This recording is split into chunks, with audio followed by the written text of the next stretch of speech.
Voici le nouveau bastion de la résistance afghane. À Paris, l'ambassadeur d'Afghanistan refuse catégoriquement de collaborer avec les talibans. Le maître ici, c'est notre système démocratique. C'est comme quand vous êtes chez le notaire. On vous a pris votre terre par la force, mais les voleurs veulent vous forcer à signer l'acte car ils ont besoin du titre de propriété. Pour éviter cette signature, au nom de l'histoire, pour l'Afghanistan, pour les Afghans, le président Ashraf Ghani a préféré quitter le pays. Bien décidé à résister, même si aujourd'hui l'ambassadeur se sent un peu abandonné.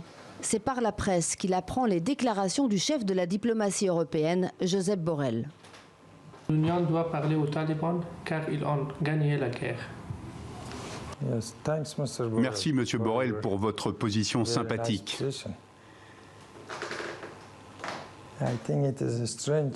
C'est étrange.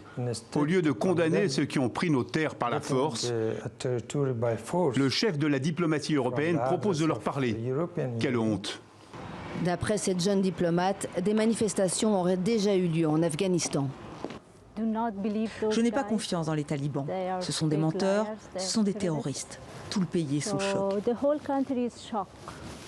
Je les déteste. Tous les Afghans les détestent pour ce qu'ils ont fait. Les Afghans ne leur pardonneront pas et n'oublieront pas. Ici à Paris, nous résistons. Dans son bureau, Madame la Consul délivre les mêmes visas qu'auparavant. Ils sont toujours valables pour les nouveaux gardes-frontières talibans. D'un côté, je ne veux pas soutenir les talibans. Je ne veux pas travailler pour eux. D'un autre côté, je ne veux pas qu'un taliban prenne ma place. Je vais me battre pour rester.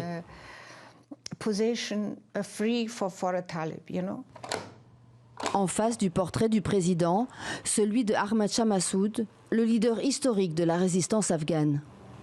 On a besoin d'un nouveau Massoud pour l'Afghanistan.